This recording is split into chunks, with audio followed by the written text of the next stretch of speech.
नमस्कार, दीप्स किचन मराठीमध्ये मी दीपाली आपलं मनापासून स्वागत करते। चला तर मग आज मी तुम्हाला कुठली रेसिपी दाखवणार आहे ते आपण पाहूया। आज मी तुम्हाला फुटाण्याची डाळ आणि टोमॅटोची आमटी करून दाखवणार आहे। तर त्यासाठी मी इथे 3 मीडियम साइजचे टोमॅटो घेतलेले आहे। टोमॅटो कट करून घेतलेत आणि अशी लहान साइजची वाटी मी अर्धी वाटी फुटाण्याचं डाळ घेतलेला आहे। आपण याला भाजकी डाळ सुद्धा म्हणतो। अर्धा चमचा मोहरी, अर्धा चमचा जिरे, 9-10 कढीपत्त्याची पानं, हिंग, अर्धा चमचा हळद, 1 चमचा माझा घरगुती कांदा लसूण मसाला आहे, 1 चमचा बेडगी मिरची पावडर, अर्धा चमचा गरम मसाला घेतलेला आहे, एक मोठा कांदा मी बारीक कट करून घेतलाय आणि एक लहान साईजचा ओल्या खोबऱ्याचा तुकडा घेतला होता। साधारण एवढा ओल्या खोबऱ्याचा तुकडा घेतलेला मी आणि त्यातच 8-9 लसणाच्या पाकळ्या आणि अर्धा चमचा जिरे मी कुटून घेतलेला आहे। थोडी कोथिंबीर बारीक चिरून घेतली आणि चवीनुसार मीठ लागणार आहे आणि आमटी करण्यासाठी आपल्याला तेल लागणार आहे। मी मिक्सरचं भांडं घेतलंय, त्यामध्ये ही फुटाण्याची डाळ घालते। पोहे खायचे चमचे सांगायचं झालं तर 5 चमचे फुटाण्याची डाळ आहे आणि त्यातच आपल्याला टोमॅटो घालायचा आहे।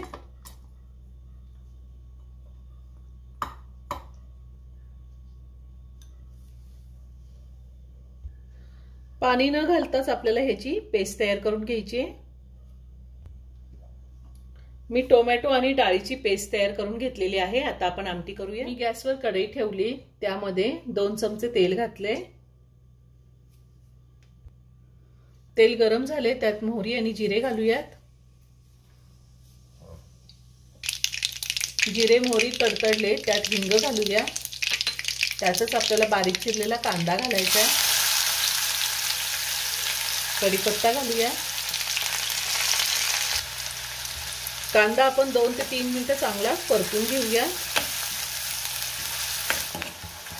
कांदा मी 2 ते 3 मिनिटं चांगला परतून घेतलाय। आता आपल्याला ह्यामध्ये आपण खोबरं, जिरे आणि लसूण जे टेचून घेतलेलं आहे ते घालायचे। तुम्ही मिक्सरला सुद्धा फिरवून घेऊ शकता। त्यातच आपल्याला थोडी कोथिंबीर घालायची। सगळं व्यवस्थित मिक्स करून घेऊया। खोबरं घातल्यावर सुद्धा मी 1 मिनिटभर चांगलं परतून घेतलेले। आता आपल्याला ह्यामध्ये पावडर मसाले घालायचे, हळद,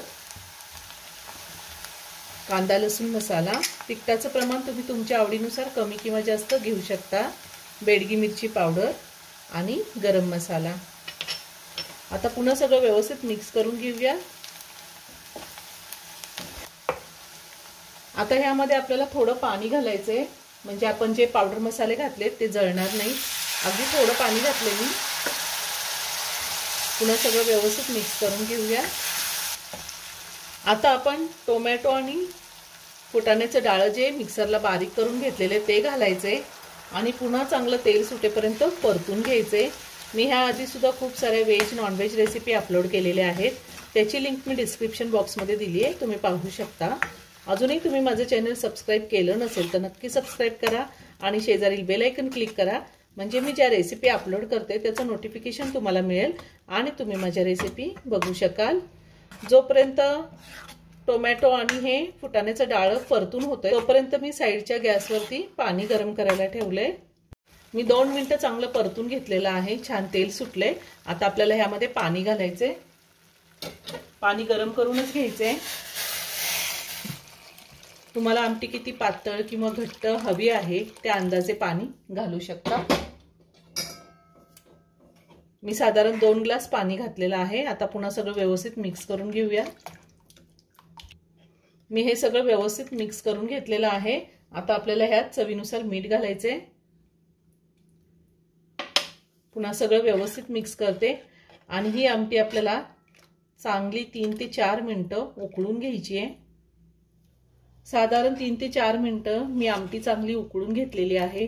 खूप छान झाली आमटी। आता वरतून थोडी कोथिंबीर घालूया।